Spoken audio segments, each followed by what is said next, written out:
Hello everyone, this is Shannon from That's So Po, and today I'm doing week 10 of my 2023 reads. This week I read across a bunch of different genres for a lot of different good books, and I sort of DNF'd a book.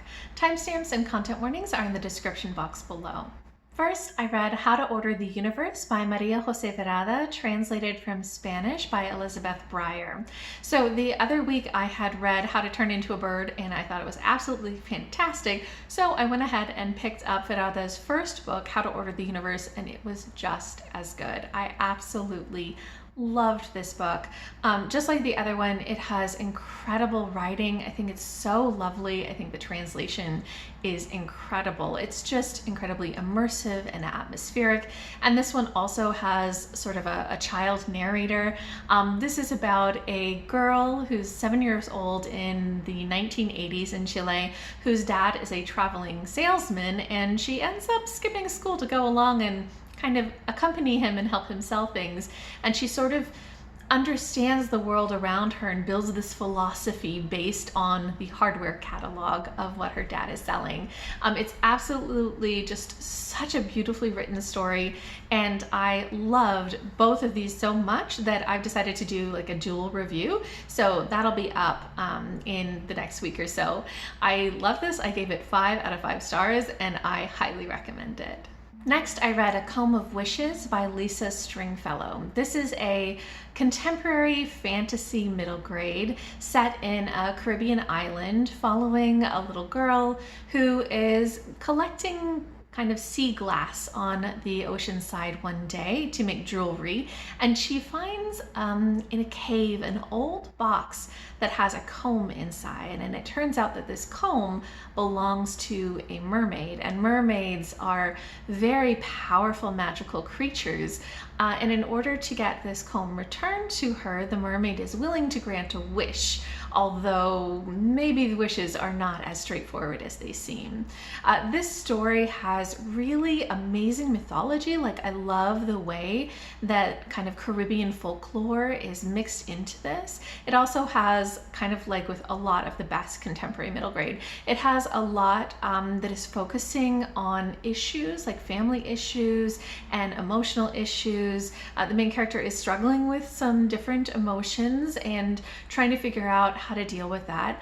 I thought that there were just some really awesome parts of this story, although the second half gets really action forward. There's a lot that happens, a lot of action and danger and all these sorts of things, which is just a little bit fast-paced for my taste, but you know, I think kids would probably really love it. So yeah, this was a fun story and I gave it 4 out of 5 stars.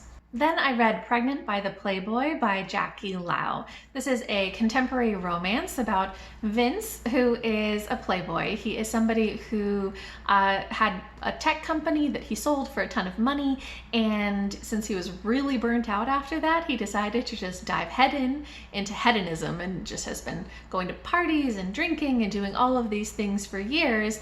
And now he's kind of finding that it's lost its shine and he wants something more meaningful in his life. And after a really hot weekend fling with a woman, she ends up pregnant, even though they used protection. And he decides, you know what? This will be the way that I find meaning in my life, but she's not so sure about it. This has like kind of that sort of hero who is a little bit of a bad boy on the outside, but kind of a sweet guy on the inside. It has a lot of food, which is always great in Jackie Lau's writing, especially as he brings his kind of pregnant, almost girlfriend all of the foods that she's craving. And it has just a lot of kind of emotional development as both of them are trying to figure out what they want in life and, you know, if they want to be together and what they want to do. So yeah, this was a pretty enjoyable story. I think that the Playboy aspect for me isn't so great, just not my trope. And there is some kind of like exhibitionism in some of the sex scenes in the beginning, which is like, again, not so much my thing. But yeah, overall, I thought this was a pretty fun read, so I gave it 4 out of 5 stars. Then I read Bidding for the Bachelor by Jackie Lau, which follows Vince's brother, Cedric. So Cedric is an author, but he hasn't written anything since his debut, and he's just been really struggling. He teaches at the university, but he just can't get anything written. He's also just a very, very shy person, but his family sort of runs a community center, and they convince him to go ahead and put himself up for auction when they're doing a Valentine's Day date auction to raise money for charity. And he gets bid on by another guy who is a friend of his brother's, also sort of a playboy who has since started to mend his ways. And they get to know one another after this sort of Valentine's Day date and realize that they like get along really well.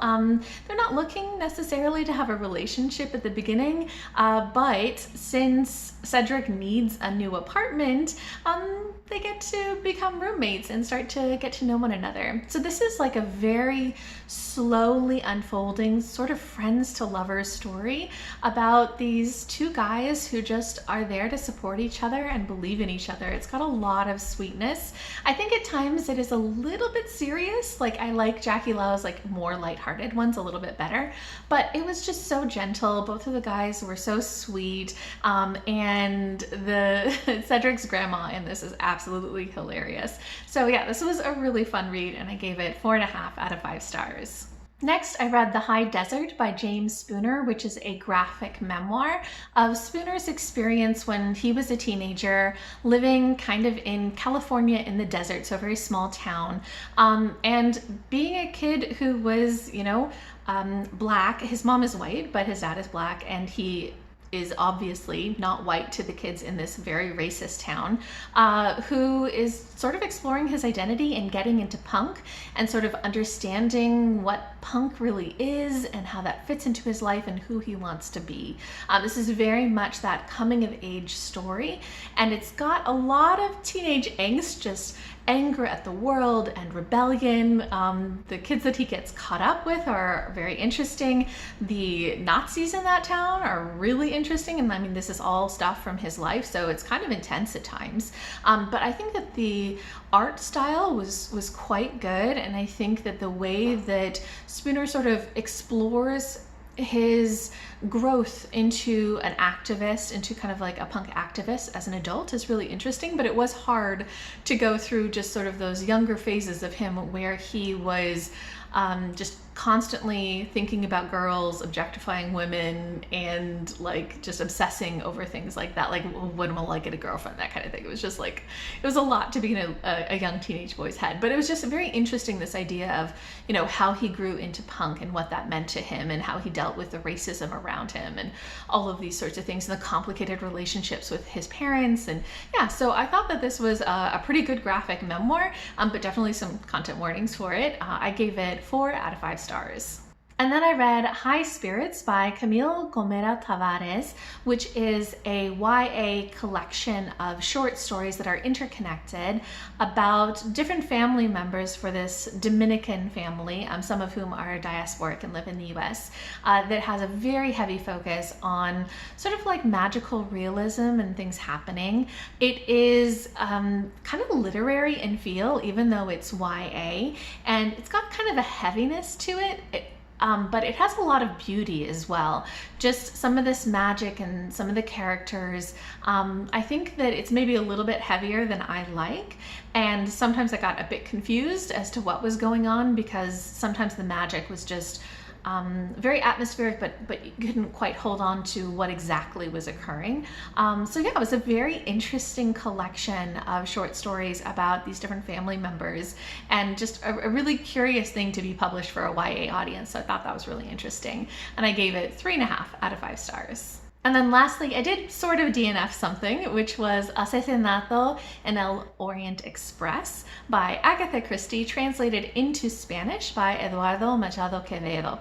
So this is the Spanish translation of Murder on the Orient Express. And I buddy read this with Rachel at Culinati, who I will link below. And we had like a really fun time buddy reading this. So both of us have just been wanting to practice reading in Spanish more. And this was a book that both of our libraries had. There wasn't like too much overlap, but this one we had overlap. So we did a very slow buddy read, just reading like a chapter at a time and checking in.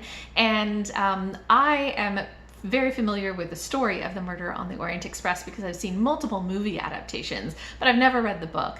And Rachel has better Spanish than me, but wasn't familiar with how the story went. So as we were going through, it was a lot of fun with her guessing what was going on and me just guessing what at all was written on the page. But actually it was surprisingly understandable. So if you're somebody who wants to practice reading in a language that you're maybe not as strong in, but you think you can do a novel, try an Agatha Christie. I bet she's translated into most languages and her writing is very straightforward. So it was actually surprisingly understandable given my level of Spanish. But yeah, so we read through this and got to about 80%, and then Rachel had a free weekend and she ended up finishing it, and I thought, you know, I could finish it, or I could just not, because I know what happens in the end. I've already read like 200 pages in Spanish. I'm feeling pretty proud, and there's a ton of other things that I want to go and read. So I just put it down. So it's a DNF because I'm not going to come back to it, but also not a DNF because there's anything at all wrong with the book. I actually thought it was quite fun to read, but I just felt like I was good on the amount of Spanish practice that I was doing. Okay, so that is everything that I read this week. If you guys have read any of these, if you're interested in them, if you have read anything this week that you'd like to share with me, I'd love to chat with you. Just leave me a comment down below.